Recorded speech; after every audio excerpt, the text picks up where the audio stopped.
Welcome.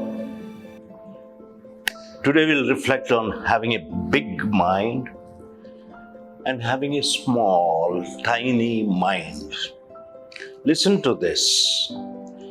If this principle is put into practice assiduously, that will make such a difference in our life.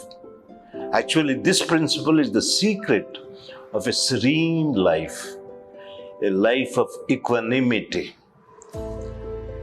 Listen to that principle. It is not what happened to us that is important, but what do we do with that happened to us. I repeat, it's not what happened to us, happenings that is important, but what do we do with that happening? What follows after that happening? What happened to us? Maybe betrayal by somebody. What did we do with that? Maybe injustice, unfairness, partiality, letting us down, or an accident, sudden tragedy. These are happenings.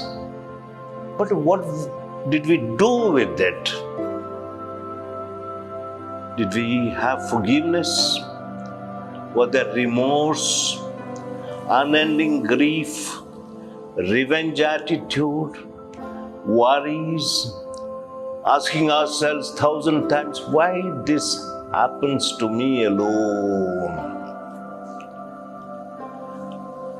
Not what happened to us, but what we do with what had happened to us.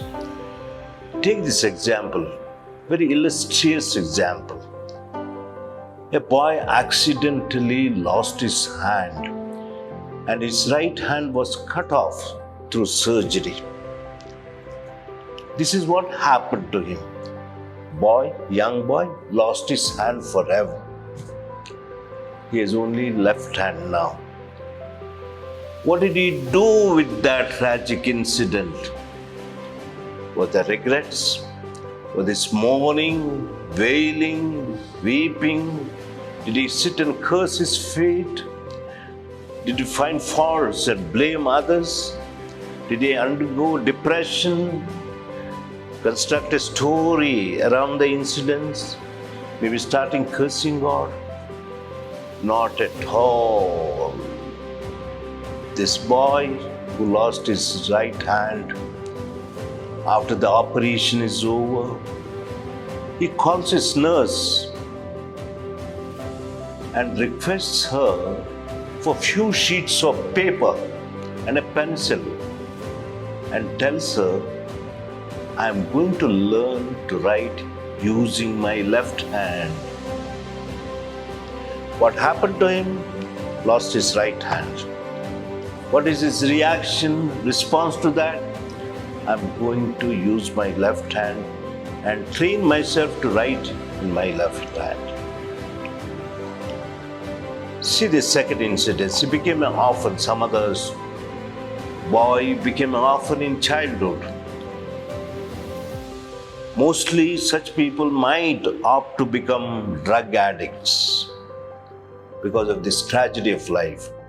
But he, since he was an orphan, worked in an orphanage, sanctified his orphan experience. Take this third example. There was a senior man from the United States, well educated.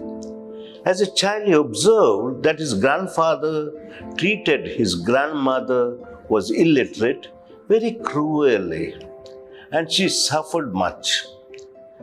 The helpless boy observed this cruelty of his grandfather. Later on, in his own retired age, he instituted a scholarship fund called Gauri Memorial Scholarship Fund and educated many, many poor girls. And today they have become doctors, engineers, professors.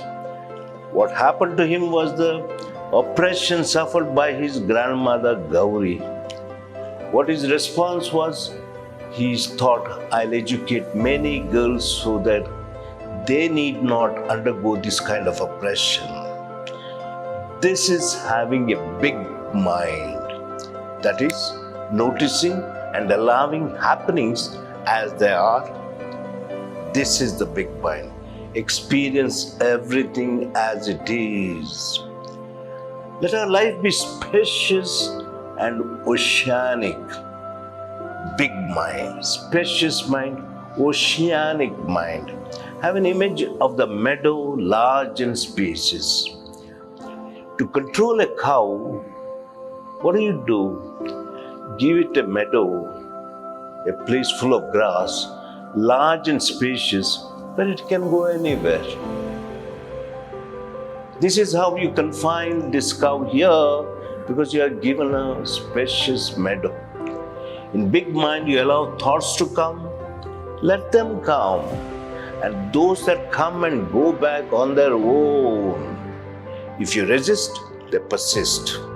Give large space and they go away. It is paradoxical that when you give large space and allow, they go away on their own. Big mind includes everything. Big mind allows things as they are.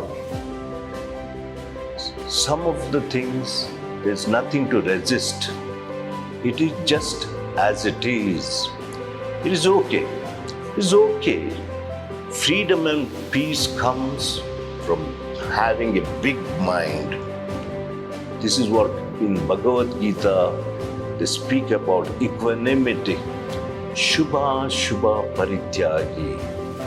Shubha Shubha Parityagi. Shubha Ashubha Parityagi is essential for our well-being. Not getting dejected if things don't go on as expected, or not getting overjoyed at unexpected fortune. This leads to sustained peace and happiness. Spirituality is to find your own way to develop a great, big, spacious, oceanic mind. Big mind means allowing the happenings of whom we don't have any control. Then what is the small mind? Small mind has a tendency to control everything. A human nature with preferences. We want everything to be different, not exactly as they are. Small mind means everything is self-referential. How everything affects me. Why this has to happen to me. How rain affects me. How weather affects me. How noise affects me in reference to me. We want to improve everything so it is convenient for us. Sometimes our problems are pretty funny, aren't they? If we could step back and look at our problems, many of them would seem quite humorous, ridiculous. If a character in a soap opera had this problem or was acting this way, we would laugh at it. Sometimes I do that. I step back and look at myself.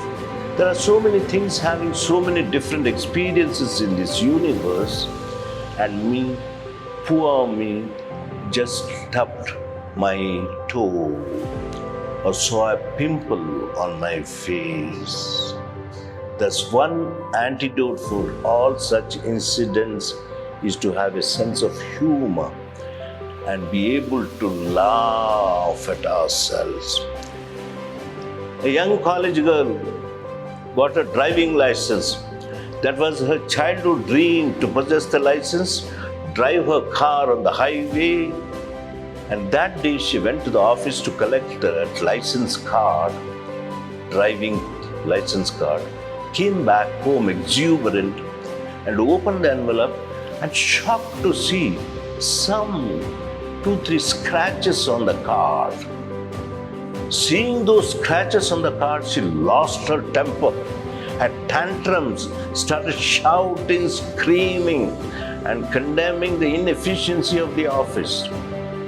Few scratches on a driving license card. What did she forget? She forgot the bigger things. The invention of cars, those vehicles, those broad roads, highways, the human labor, creativity in inventions, the labor put in to produce cars and construct highways. She was worried. The few scratches on her license card, forgot big things.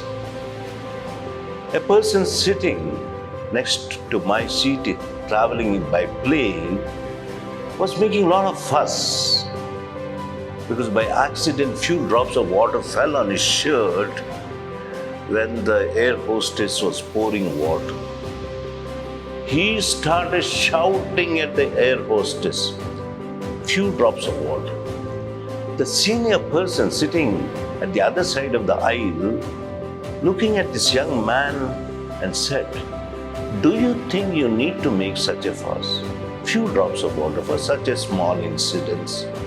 Do you know you are flying at the height of 8 miles from the earth, 8 miles from the earth, and at the speed about 500 miles per hour. And the pilots are making use of all their skills to make this flight smooth and comfortable. What's your contribution to build this plane, this huge machine? You're making fuss the few drops of water. Think of that. Have a big, spacious, oceanic mind. Thank you.